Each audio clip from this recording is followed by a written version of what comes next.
en Casa, una iniciativa del Ministerio de Educación. Primer y segundo grado de secundaria.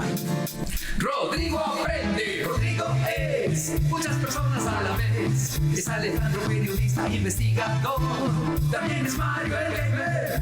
Y aquí es el señor Sabelo todo. También es Gonaku, el honorable japonés y Giancarlo. Relax, todos ellos son Rodrigo. Rodrigo aprende. Rodrigo aprende. Rodrigo aprende contigo y conmigo. Bienvenidas y bienvenidos, chicas y chicos de primero y segundo de secundaria a Aprendo en Casa. Esta es una iniciativa del Ministerio de Educación. ¿Cómo están? ¿Listos para una nueva aventura de aprendizaje? Esta semana estamos aprendiendo sobre uno de los recursos más importantes que tenemos, el agua. Y como pueden ver, Tocino y Cecina tienen clarísimo que es muy importante estar bien hidratados. ¿Qué pasa, Cecina? ¿Todo bien? Sí, es solo que siempre que tomo agua cuando estoy en Lima, siento un sabor un poco extraño. ¿Un sabor extraño? ¿No estará contaminada? No es un mal sabor, es solo un sabor diferente al agua que tomo allá en mi tierra. ¿Por qué será, no? ¿De qué estará compuesto el agua? Creo que esa es una pregunta que nos puede responder la ciencia. Uy, esto sí que se puso interesante. ¿Qué les parece si activamos nuestro cuerpo y mente antes de sumergirnos en los saberes científicos? ¡Vamos con Activarte!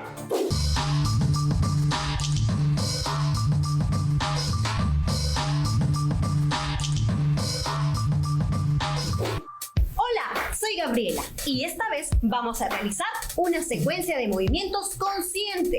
¿Sabes a qué me refiero?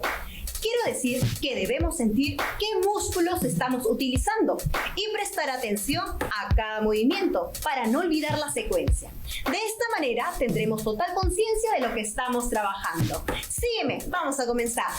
Nos sentamos. Eso es. Cuando respiramos, llevamos los brazos a los costados y cuando botamos, abrazamos la rodilla. Eso es, respiramos. Botamos. Volvemos a respirar. Botamos. Eso es. Ahora colocamos los brazos detrás de nuestra espalda. Eso es, estiramos las piernas. Vamos a imaginar que estamos en una laguna de nuestra selva peruana.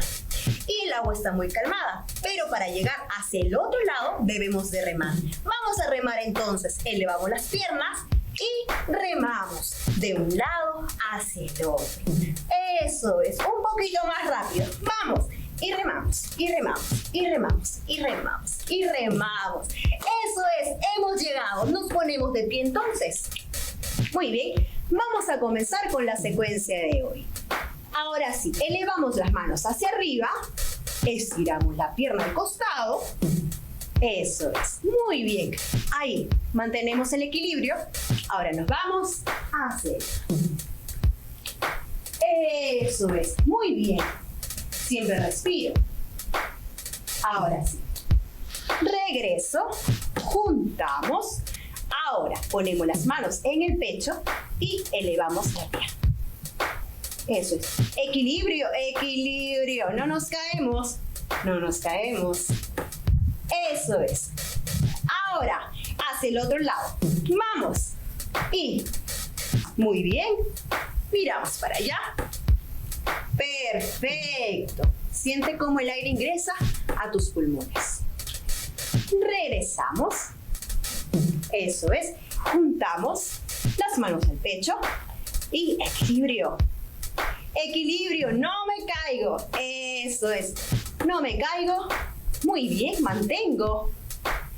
Eso es. Espero que con este ejercicio hayan recuperado energía, así como yo. Hoy siento que esto me servirá para continuar mi día muy contenta. Nos vemos. Escuché que querían conocer sobre las características y propiedades del agua. Sí, el agua es el recurso que permite la vida de los seres vivos. Creo que es importante saber un poco más, ¿no? Definitivamente, el agua representa el recurso natural más importante, ya que es esencial para el desarrollo de los procesos físicos y biológicos que se dan en la naturaleza, y esta es la base de toda forma de vida.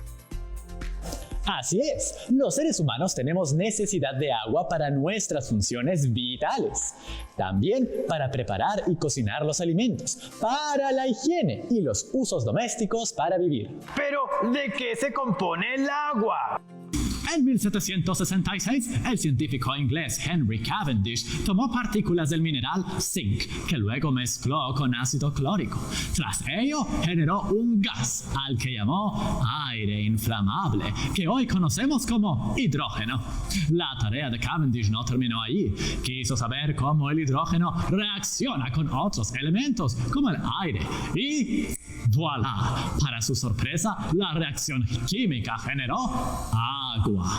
Así descubrió que el agua estaba compuesta de 2 partes de hidrógeno y 1 parte de oxígeno. Claro, la conocida fórmula H2O. Increíble.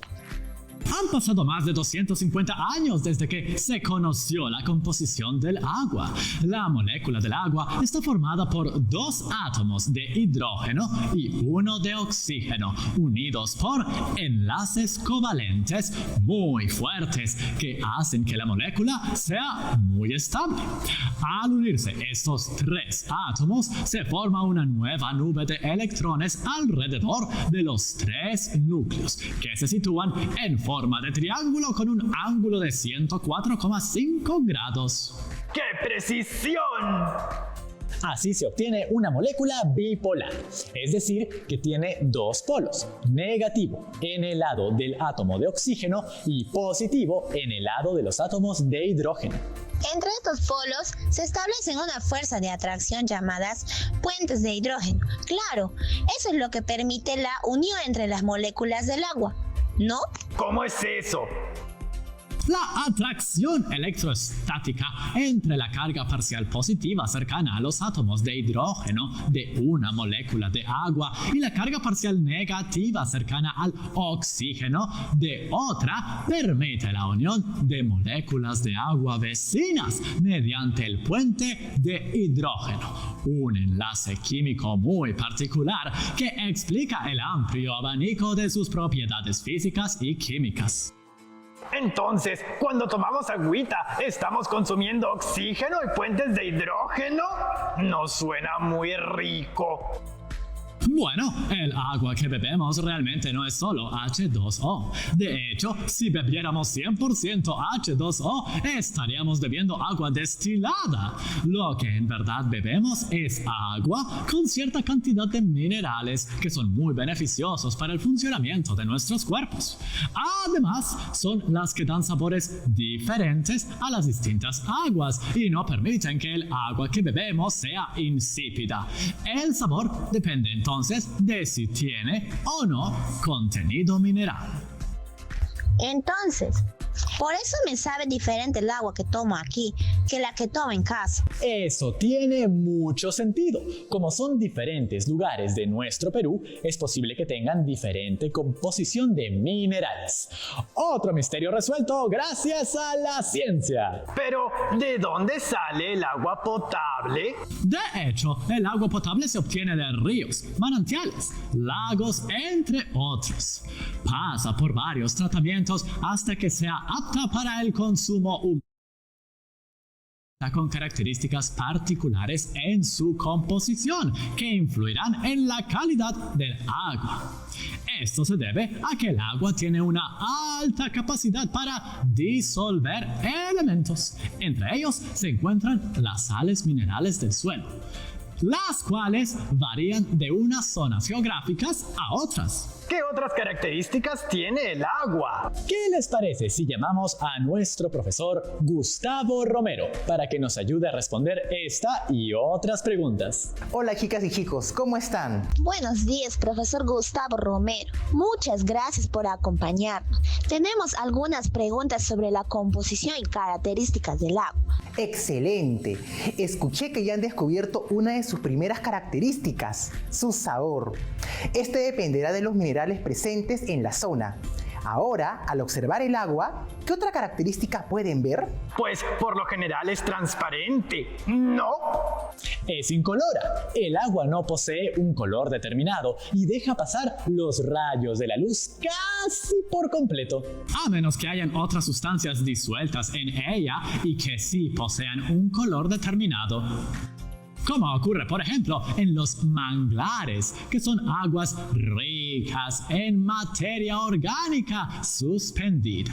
En ese caso, podemos ver que el agua es bastante turbia. Es correcto. ¿Qué otra característica cree que tiene el agua? Pues el olor. Por lo general no tiene olor. Así es. Otra de las características del agua es que es inodora, es decir, no tiene olor, excepto cuando tiene otras sustancias disueltas en ella. Profesor, ahora que conocemos las características del agua, ¿nos podrías comentar un poco de sus propiedades físicas y químicas que la hacen tan singular y necesaria para todos los seres vivos? Bien, el agua tiene propiedades especiales derivadas de su singular estructura. Estas propiedades son las siguientes: capacidad calorífica, tensión superficial, incompresibilidad, densidad, capilaridad, solubilidad. El profesor nos explicará cada una de estas propiedades con detalle.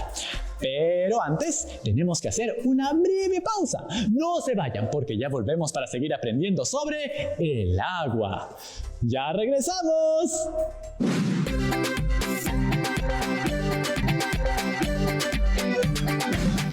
Y estamos de vuelta, chicas y chicos.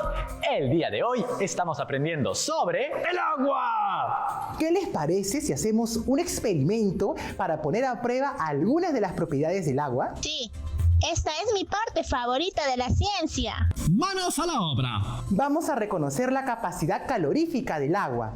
Necesitaremos 2 globos, una vela, fósforos y, por supuesto, el acompañamiento de una persona adulta, ya que vamos a usar fuego. Protejan sus ojos y no pongan el globo cerca del cuerpo. Bien, primero debemos inflar uno de los globos. Por otro lado, llenamos el otro globo con agua.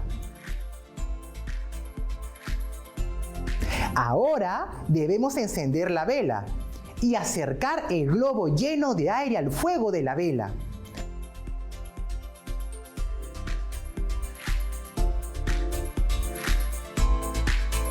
Toma el tiempo hasta que ocurra una reacción y observa lo que pasa con el globo. Vemos que el globo se reventó. ¿Qué pasó? ¿Cuánto tiempo tomó hasta que se originó una reacción? ¡El globo se rompió! Y explotó tan fuerte que apagó la vela en cuestión de segundos. Así es. Ahora probemos con el otro globo y veamos qué sucede. Ya estoy listo, profesor. Prendemos nuevamente la vela, pero esta vez acercaremos el globo lleno de agua.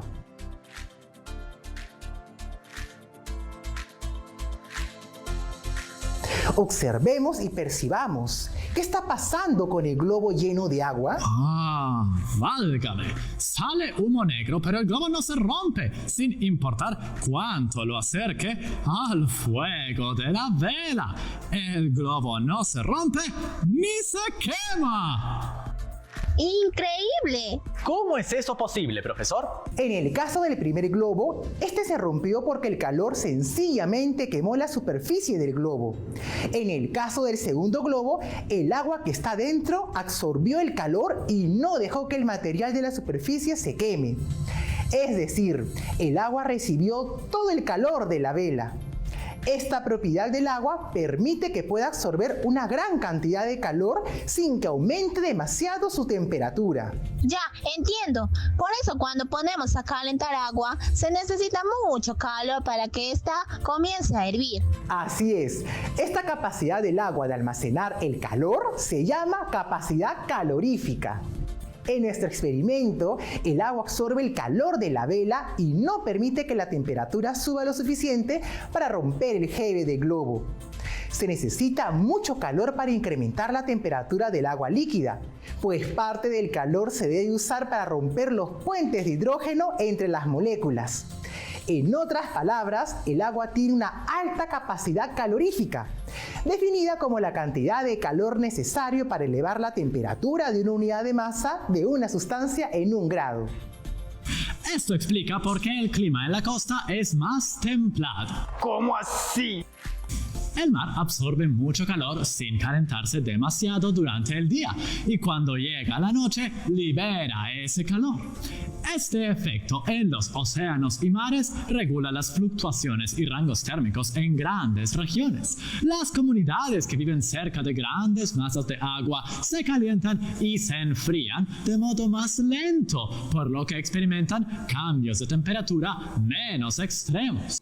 Si se tiene en cuenta que el agua oceánica cubre el 70% de la superficie del planeta, la regulación de la temperatura del agua es imprescindible para la temperatura a nivel mundial. Más razones aún por la cual el agua es un elemento tan importante. ¿Y qué otras propiedades tiene el agua?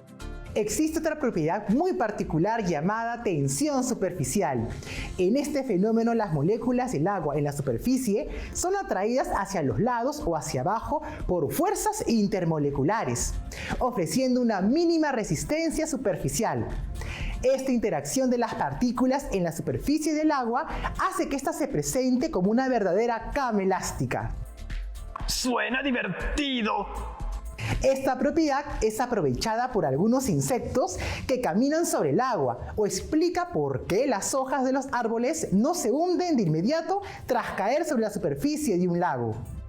¿Será que yo también podré caminar sobre las aguas? No creo que eso sea posible, Tocino. Aunque si el agua está congelada, quizás sí podrías caminar sobre ella. Es un buen punto, Rodrigo. El agua puede estar en diversos estados. ¿Los recuerdan? Sólido, líquido y gaseoso, ¿no, profesor? Así es. El agua se encuentra en la naturaleza en estado sólido, líquido y gaseoso.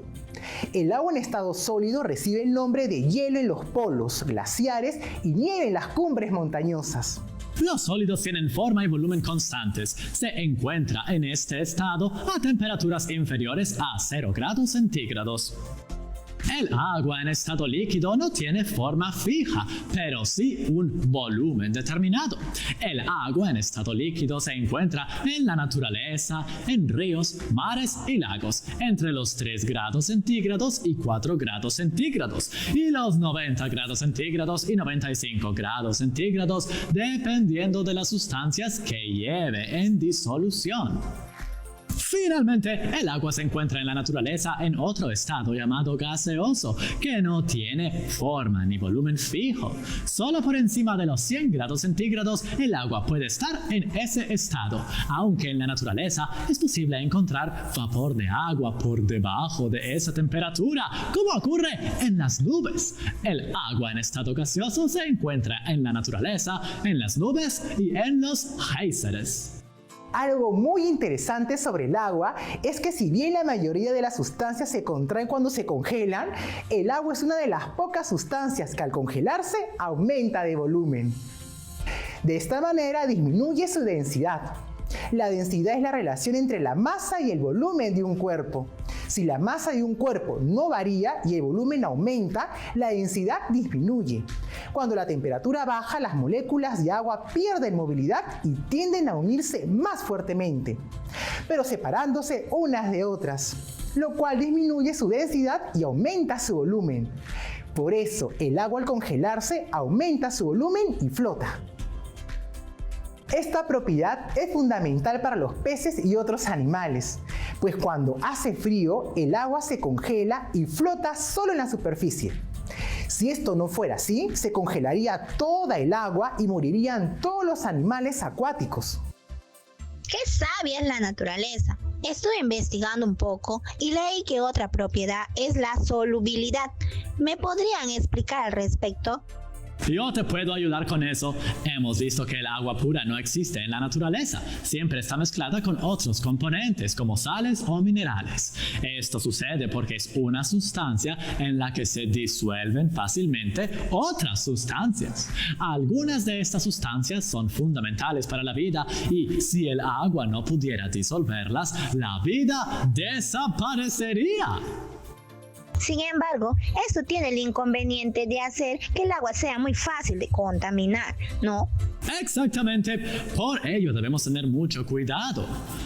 Aunque el agua es el mejor solvente, eso no significa que pueda disolver todas las sustancias.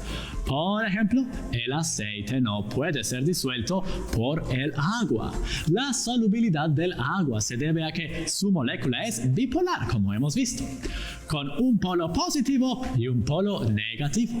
Esto hace que se comporte como un imán que atrae y repele los distintos átomos de otras sustancias. Me sigo sorprendiendo con todas las capacidades del agua. ¿Alguna vez has añadido sal de mesa al agua? Si es así, probablemente has notado que la sal al final pareciera desaparecer.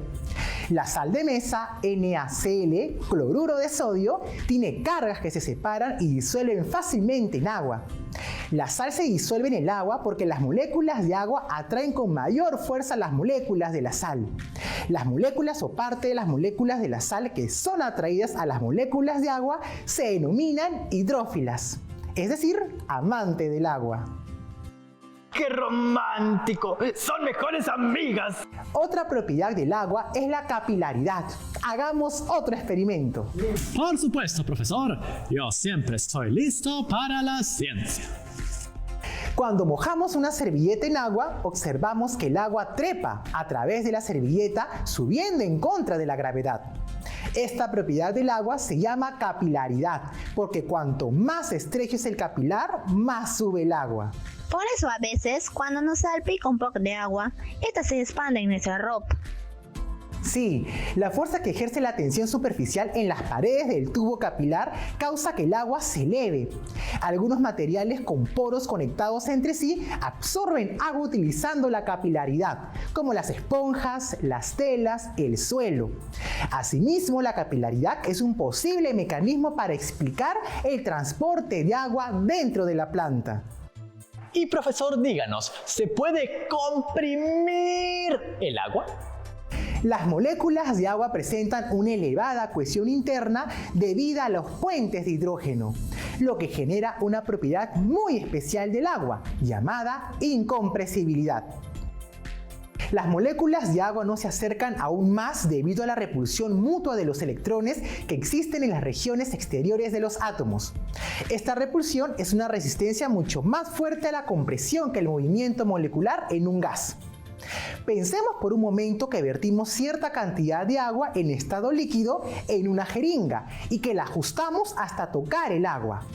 Si empujamos con todas nuestras fuerzas, veremos que apenas cederá. Por eso se dice a menudo que el agua es incompresible y que no se puede apretujar en un volumen más pequeño. A eso se refería. Era que no se pueden comprimir, no que no se pueden comprender. Recordemos que el agua está presente en la naturaleza y no permanece estática, sino que hay una transferencia continua de grandes masas de agua de unas zonas a otras del planeta. A este movimiento continuo se le conoce como ciclo hidrológico o ciclo del agua. Este circuito mediante el cual el agua superficial es almacenada en los mares, océanos, lagos o charcos. El agua, al calentarse por acción del sol, se va evaporando, pasando de líquido a vapor, formando nubes que se desplazan impulsadas por los vientos. Asimismo, es importante mencionar que el 97,5% del agua de la Tierra es salada. Más del 99% del agua restante está en depósitos subterráneos o en forma de hielo. Así que menos del 1% del agua dulce se encuentra en lagos, ríos y otras formas superficiales disponibles. De este ciclo natural del agua se ha aprovechado la humanidad históricamente para su progreso y supervivencia. Pero en el último siglo, por la contaminación se han producido algunas alteraciones muy preocupantes. En la actualidad, estamos en un proceso de cambio climático, de consecuencias impredecibles, pero que va a afectar a la distribución de agua en el planeta, ya que conllevará al incremento de las temperaturas, el aumento de la subida del nivel del mar, entre otras situaciones. Por ello, es de suma importancia que tomemos conciencia y cuidemos el agua y toda la naturaleza. Así es, excelentes reflexiones. Muchas gracias, profesor Gustavo. Ya nos vemos, chicas y chicos. Recuerden que si tienen alguna duda, pueden hacerla llegar a su docente. ¿Recuerdan nuestra gran incógnita? ¿Qué acciones desarrollaríamos para ejercer nuestros derechos ante las necesidades básicas como el acceso al agua con el fin de contribuir a una sociedad equitativa y justa?